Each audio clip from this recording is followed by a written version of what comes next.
Hello guys, uyu munsi tugiye kureba uko washyira video yawe muri text cyangwa se mu ijambo ryawe wiyandikiye nk'uko uri kubibona kuri iyi screen.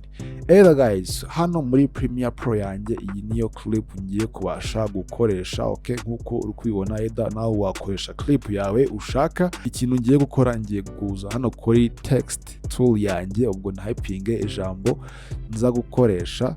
Okay, reka nze nandike urugero n'ubundi still kanandike ijambo, yego, gutya, and then iki reka nze kurigira rinini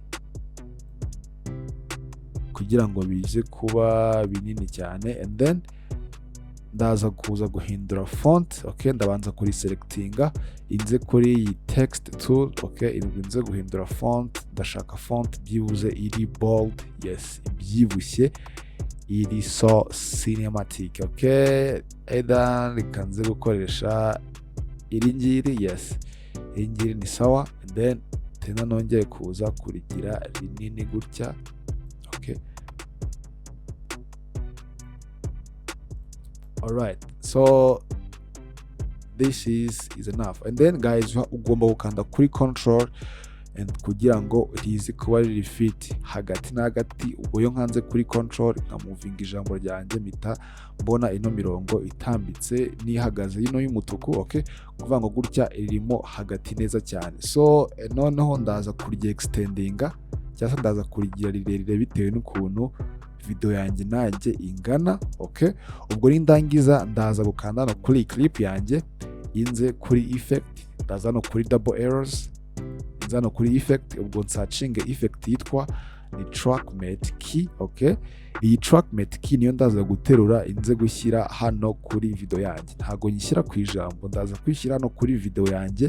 Okay, ubwo nindangiza nzano muri effect control, ubwo manuke nze gushaka ya trackmate key yanjye, dore ni iyi ngiyi, and then ndaza hano kuri mate. Hano kuri mate urabona ko hari none, iyi none ndaza kuyikuraho inze gushyira hano kuri video 2. Impamvu ndashyira hano kuri video 2 nuko n'ubundi video nshaka gushyira mu ijambo ryanjye riri kuri hano kuri track ya video 2. Okay, ndaza guhita nkanda hano kuri video 2 nk'uko uri kubibona, rirahita direct ryinjira, video yanjye ihita yinjira mu ijambo gutya nk'uko uri kubibona.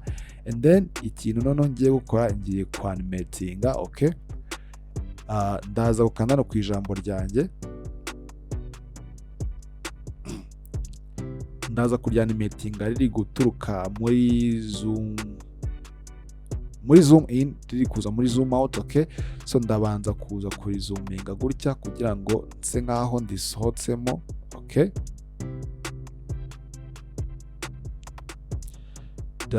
yes, ndakomeza nzoominge ya muri ubu buryo, ubona ko ryose ribuze. Alright, okay, ubwo ndahita nza gukanda no kuri scale na position, ubwo nindangiza nongere nze gusimbuka frames. Guys, kwanimatinga ibi ngibi ndakeka narabiberetse. Ubwo ninza gusimbuka frames, inze gukanda hano kuri reset parameters kugira ngo ijambo ryanjye rize gusubira aho ryari riri. Okay, n'ubundi ndabona ko keyframes zose ziseze animating. Ubwo ninza guplayinga guys nk'uko uri kubibona, yes, rizajya rigenda riza gake gake. Okay, just nk'uko urimo kubibona hano gutya, yes, gutya. Okay, and then nshobora kuza gusmoothinga ano ma keyframe abiri ya nyuma, easy out. Okay, gutya, and then ubwo nk'uko uri kubibona rero, just urabona ko video yanjye already yageze mu ijambo mindani. Okay, eda ushobora no gukora inverse yabyo nk'uko nabiberetse. Reka nzituze turebe nabyo uko bikorwa. Yes, this is nice, and then reka nze gucurikiranya ano ma keyframe yanjye, wenda aya ngaya ari imbere nze kuyashyira inyuma, tuze kureba uko byari bimeze. Ubwo ninza guplayinga urugero, ubwo ninza guplayinga gutya guys, reka tuze kureba uko ijambo ryanjye none riraza muri guturuka muri zoom, rikuza ririmo kwizoominga nk'uko wese urimo kubibona gutya.